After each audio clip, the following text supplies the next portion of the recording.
Assalamualaikum warahmatullahi wabarakatuh. Hai semuanya, bertemu lagi di channel Rosa Alfira. Di video edukasi kali ini, saya akan menyampaikan materi mengenai bab yang sama tentang pokok permasalahan ekonomi dengan subbab yang berjudul Masalah Ekonomi dan Sistem Ekonomi. Sebelum kita mulai, kita awali belajar kali ini dengan bacaan basmalah agar pembelajaran kali ini berjalan dengan lancar dan dapat memberikan ilmu yang bermanfaat untuk teman-teman semuanya. Bismillahirrohmanirrohim. Untuk kalian yang ingin mempelajari dan membutuhkan materi ini, tonton dan simak video ini sampai akhir ya. Di dalam praktek ekonomi atau kegiatan ekonomi tidak akan pernah luput dengan permasalahan-permasalahan yang timbul ya. Masalah-masalah yang mungkin timbul terkait proses atau aktivitas ekonomi diantaranya adalah masalah keterbatasan sumber daya atau faktor produksi, yang dalam hal ini meliputi sumber daya alam, sumber daya manusia, modal, dan kewirausahaan. Atau mungkin masalah lainnya, yaitu terkait barang apa yang dihasilkan, bagaimana cara memproduksi atau menghasilkan barang tersebut, dan bagaimana cara distribusinya. Contohnya pada gambar di layar ini ya, pengrajin mebel. Bapak pengrajin mebel ini tentu dia mempunyai masalah ekonomi ya.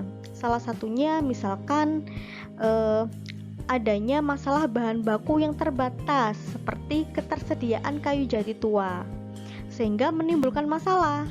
Masalahnya apa? Yaitu akan terjadi kelangkaan karena sumber daya alamnya terbatas. Kemudian atau bisa masalah lainnya ya, misalkan terkait masalah konsumen. Di zaman modern saat ini, pengrajin mebel itu juga harus bisa memecahkan masalah bagaimana produknya itu tetap bisa disukai oleh masyarakat. Misalkan dengan membuat model-model yang modern seperti itu. Itu adalah contoh dari masalah ekonomi. Pengertian masalah ekonomi sendiri adalah sebagai semua problematika dan kesulitan yang dihadapi dalam ruang lingkup ekonomi atau yang berhubungan dengannya. Jadi masalah ekonomi ini adalah problematika atau kesulitan yang dihadapi dalam lingkup ekonomi. Masalah ekonomi ini dikelompokkan menjadi dua, yaitu masalah ekonomi menurut ekonomi klasik dan masalah ekonomi menurut ekonomi modern. Masalah ekonomi menurut ekonomi klasik itu digolongkan menjadi 3 masalah penting, yaitu terkait masalah produksi, masalah konsumsi, dan masalah distribusi. Itu adalah masalah ekonomi klasik. Selanjutnya adalah masalah ekonomi menurut ekonomi modern. Masalah ekonomi modern digolongkan atas 3 hal yang meliputi barang apa yang harus diproduksi, bagaimana cara memproduksi atau menghasilkan barang tersebut, dan untuk siapa barang itu diproduksi. Selain 3 hal di atas, terdapat beberapa masalah lain yang merupakan pengembangan dari 3 masalah pokok di atas.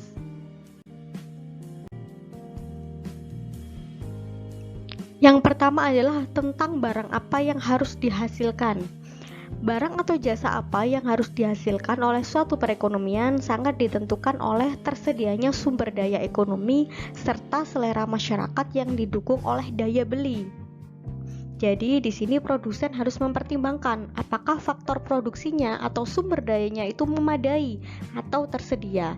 Karena jika ada beberapa atau salah satu sumber daya atau faktor produksinya itu tidak tersedia atau terbatas, maka akan menimbulkan masalah ekonomi. Contohnya dapat terhambatnya laju produksi. Kemudian di sini produsen juga harus mempertimbangkan apakah barang yang diproduksinya itu dibutuhkan atau diterima oleh masyarakat. Disesuaikan juga dengan selera masyarakat, karena jika tidak maka akan menimbulkan masalah ekonomi pula, yakni terhambatnya laju penjualan dan menyebabkan kerugian bagi produsen. Selanjutnya adalah dengan cara bagaimana barang dan jasa itu dihasilkan.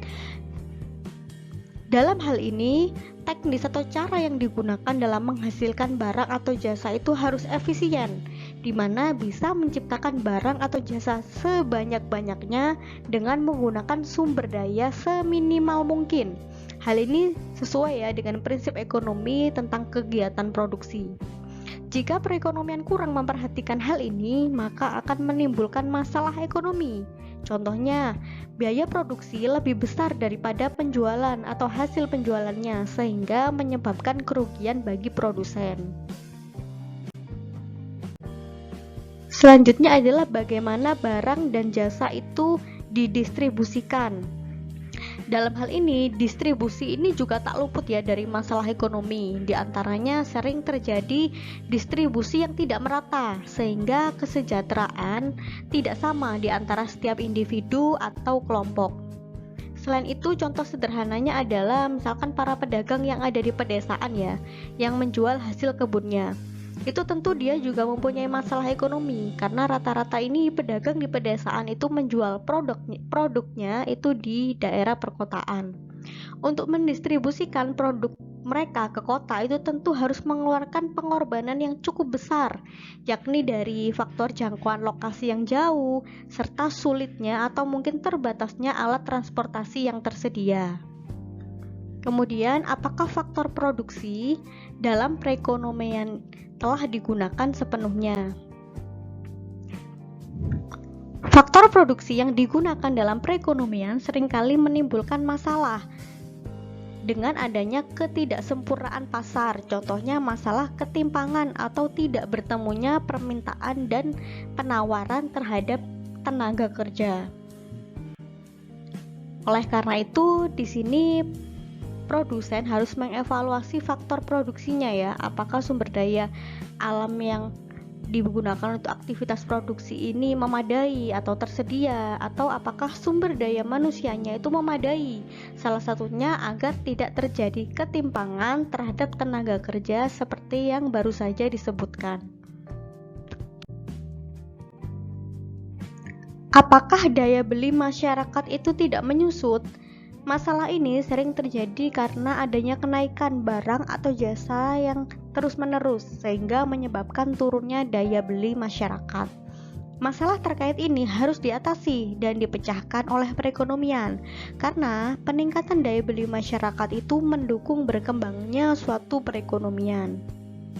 Selanjutnya adalah apakah kemampuan masyarakat dalam menghasilkan barang dan jasa itu meningkat? Evaluasi terhadap kemampuan masyarakat dalam menghasilkan barang atau jasa itu sangat diperlukan ya, agar tidak terjadi masalah ekonomi ataupun setidaknya dapat meminimalisir adanya masalah ekonomi. Jika minat masyarakat dalam menghasilkan barang dan jasa itu turun, maka akan menyebabkan kelangkaan karena jumlah permintaannya itu lebih besar daripada faktor produksi atau sumber daya yang tersedia, yang mana dalam hal ini adalah ketersediaan sumber daya manusia dalam menghasilkan barang atau jasa. Selanjutnya kita akan membahas tentang sistem ekonomi. Apa itu sistem ekonomi? Sistem ekonomi didefinisikan sebagai kerangka sosial yang membahas mengenai tujuan, peraturan, dan insentif untuk menentukan apa, bagaimana, dan untuk siapa barang dan jasa itu dihasilkan. Sistem ekonomi ini secara sederhana bisa diartikan sebagai aturan atau prosedur yang digunakan dalam aktivitas menentukan barang apa yang dihasilkan, bagaimana, dan untuk siapa barang itu dihasilkan. Kemudian terdapat macam-macam sistem ekonomi. Yang pertama adalah sistem ekonomi tradisional, yang kedua adalah sistem ekonomi komando, sistem ekonomi sosialis atau sistem ekonomi terpusat, dan kemudian sistem ekonomi pasar atau sistem ekonomi kapitalis, dan yang terakhir adalah sistem ekonomi campuran atau mixed economy. Yang pertama adalah sistem ekonomi tradisional. Apa itu sistem ekonomi tradisional?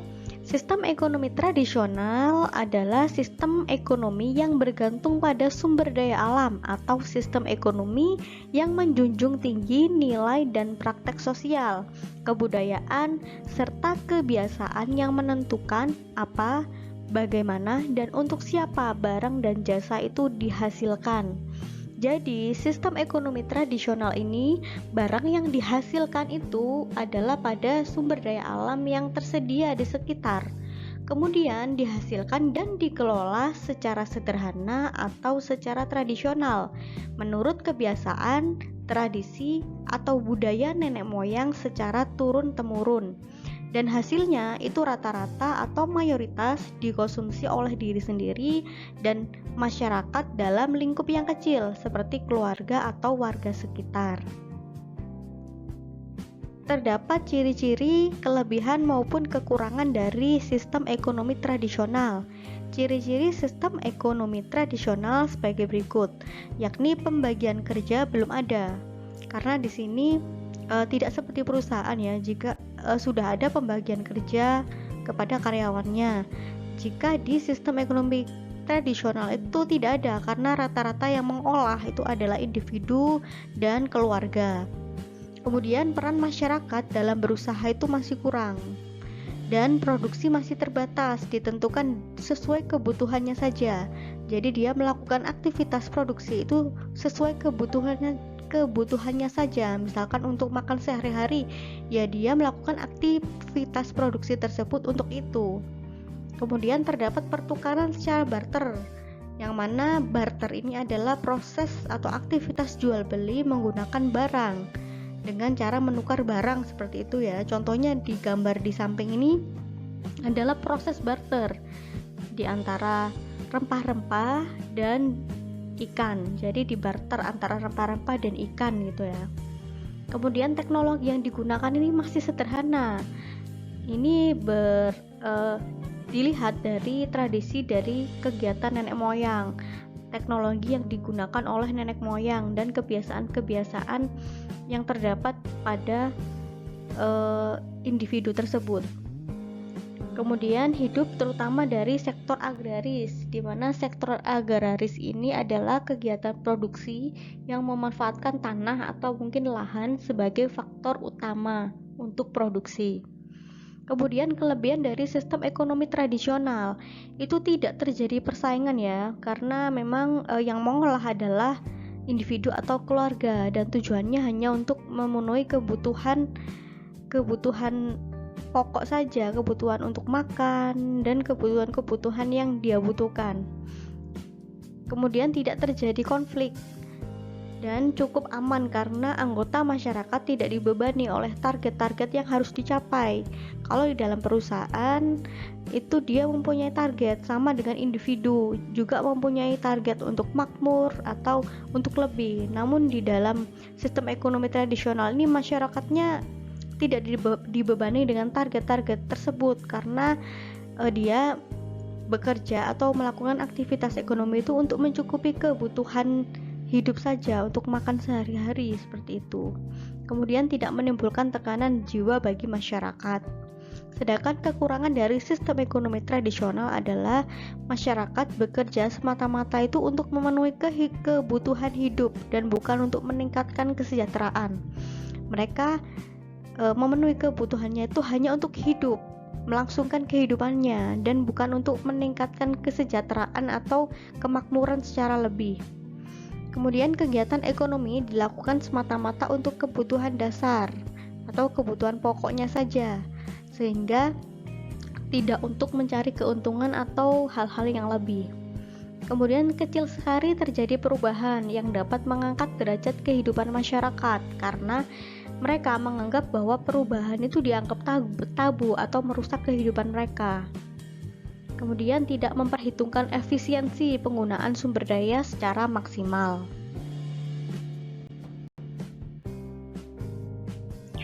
Yang kedua adalah sistem ekonomi komando. Sistem ekonomi komando atau terpusat merupakan sistem ekonomi yang seluruh kebijaksanaan perekonomiannya ditentukan oleh pemerintah.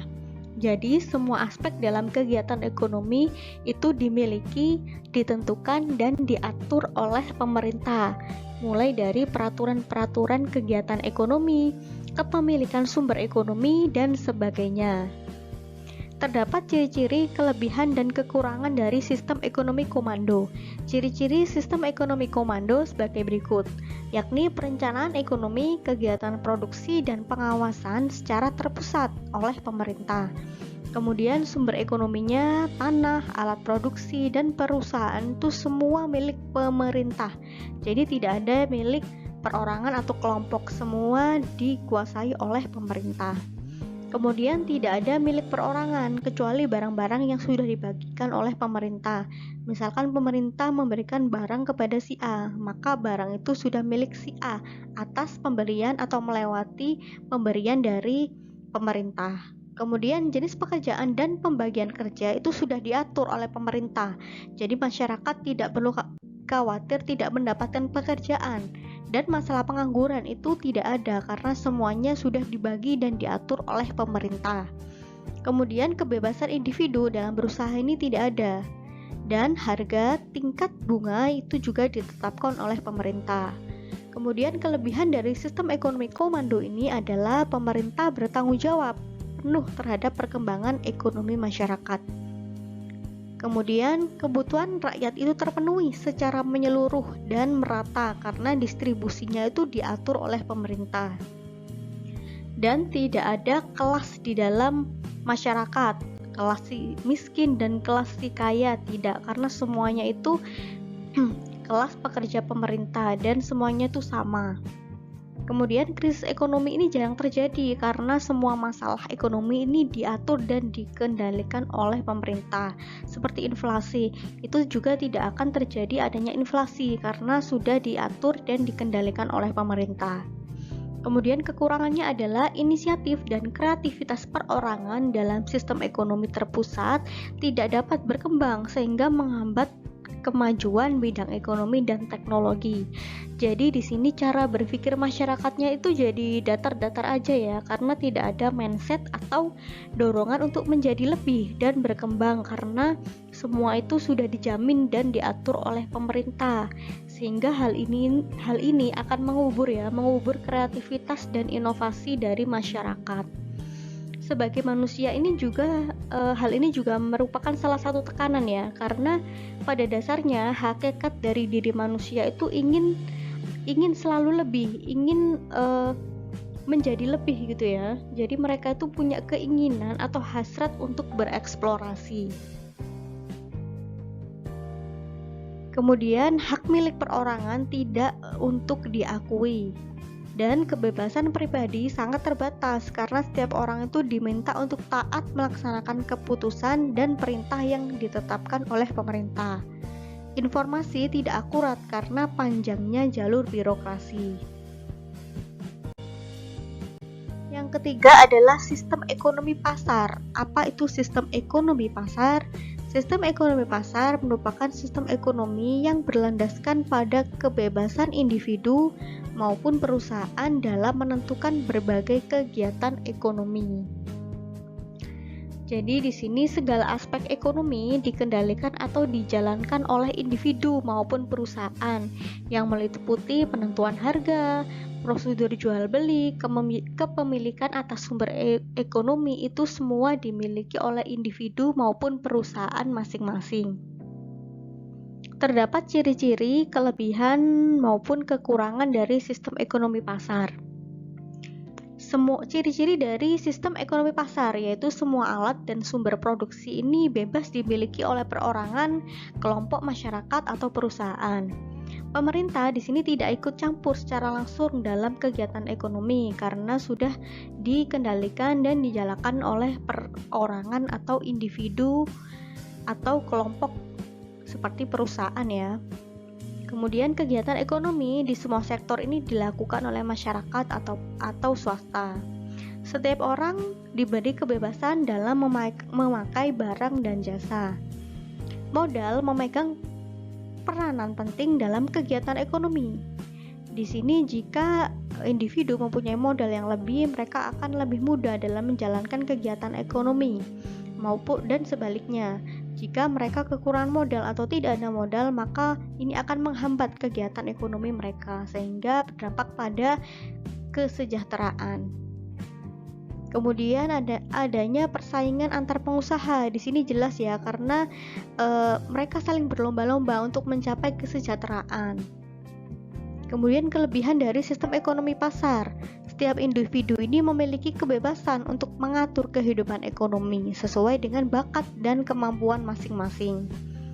Dengan kebebasan berusaha dan bersaing akan mendorong setiap orang itu untuk maju, karena di situ orang dapat mengeksplorasi, kemudian meningkatkan kualitas produknya agar bisa lebih dan dapat menguasai pasar.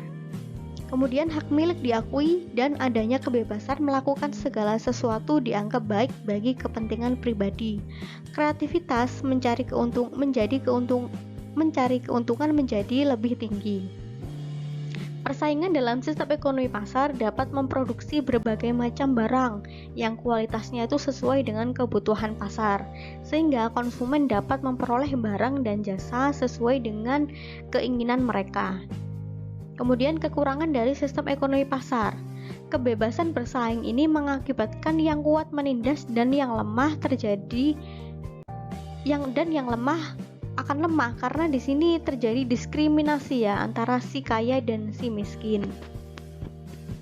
Kemudian pemerataan pendapatan semakin sulit karena setiap individu ini berusaha mencari keuntungan diri sendiri sebanyak-banyaknya. Dan adanya kebebasan produksi dapat mendorong terjadinya krisis ekonomi. Konsentrasi modal oleh kaum kapitalis dapat mengakibatkan terjadinya monopoli. Selanjutnya adalah sistem ekonomi campuran. Apa itu sistem ekonomi campuran? Sistem ekonomi campuran merupakan gabungan dari sistem ekonomi komando, terpusat, dan sistem ekonomi liberal.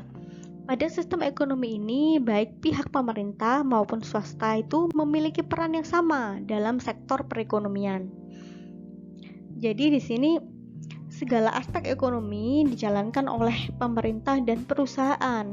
Makanya ada badan usaha milik negara dan ada badan usaha milik swasta. Terdapat kelebihan maupun kekurangan dari sistem ekonomi campuran. Kelebihan sistem ekonomi campuran yaitu pertumbuhan ekonomi akan stabil dan teratur karena adanya campur tangan dari pemerintah. Kemudian karena inisiatif dan kreativitas seseorang itu diakui, maka individu ini terdorong untuk mencari keuntungan lewat mengeksplorasi dengan inisiatif dan kreativitas. Jadi mereka berlomba-lomba ya, menciptakan produk agar dia bisa menguasai pasar. Ketika dia bisa menguasai pasar, maka mereka mudah untuk mencari keuntungan dan kesejahteraan. Tugas pemerintah tidak terlalu berat ya, karena mendapat bantuan dari swasta. Jika di ekonomi komando semua aktivitas ekonomi dijalankan oleh pemerintah dari segala aspek. Namun di dalam sistem ekonomi campuran ini ada campur tangan dari swasta sehingga tugas pemerintah ini terbantu. Kemudian adanya campur tangan pemerintah dapat memperkecil monopoli swasta. Di sini peran pemerintah ini bertindak sebagai pengawas ya dan pemberi aturan agar ada batasan dan tidak menguntungkan salah satu pihak saja. Contohnya yaitu aturan tentang harga tertinggi konsumen. Nah, ini ditujukan untuk melindungi konsumen agar mereka tidak sampai membeli barang dengan harga yang terlalu tinggi. Selanjutnya adalah kekurangan dari sistem ekonomi campuran, yaitu sulit untuk menentukan unsur yang benar sesuai dengan kepribadian dan kebutuhan masyarakat, sehingga memerlukan adanya ketelitian dan kejelian.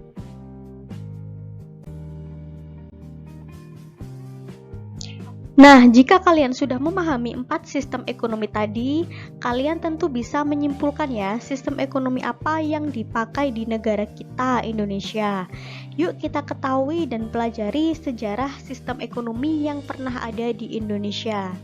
Dimulai dari Zaman sebelum kemerdekaan dimulai dari zaman penjajahan Belanda pada abad 16 sampai 18. Sistem ekonomi yang digunakan adalah paham merkantilisme. Apa itu paham merkantilisme? Paham merkantilisme ini adalah suatu sistem di mana kekayaan dan kekuasaan sebuah negara itu atau kekuatan sebuah negara itu bisa tercapai dengan meningkatkan ekspor untuk mengumpulkan logam mulia seperti emas maupun perak.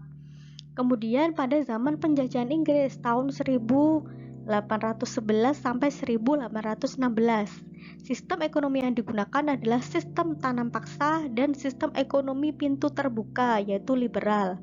Kemudian pada zaman penjajahan Jepang tahun 1942 sampai 1945, sistem ekonomi yang digunakan adalah sistem ekonomi sosial. Selanjutnya adalah setelah zaman kemerdekaan. Setelah kemerdekaan ya, dimulai dari zaman Orde Lama tahun 1945 sampai 67. Sistem ekonomi yang digunakan ada 3, yaitu Kasimo Plan atau swasembada pangan, demokrasi liberal, dan demokrasi terpimpin. Selanjutnya pada zaman Orde Baru tahun 1966 sampai 1998. Sistem ekonomi yang digunakan di Indonesia adalah sistem ekonomi liberal atau pintu terbuka. Selanjutnya adalah Orde Reformasi atau sekarang, dimulai pada tahun 1998 sampai sekarang. Sistem ekonomi yang dipakai di Indonesia adalah sistem ekonomi campuran, di mana di Indonesia dinamakan dengan sistem ekonomi Pancasila. Sistem ekonomi Pancasila ini dianut di Indonesia adalah demokrasi ekonomi yang berdasarkan Pancasila dan Pasal 33 Undang-Undang Dasar 1945, di mana sistem ekonomi Pancasila ini berasal dari rakyat, dikerjakan rakyat, dan ditujukan untuk kepentingan rakyat. Teman-teman, jika kalian sudah memahami materi ini, yuk coba kerjakan latihan soal ini untuk memperdalam ilmu kalian ya.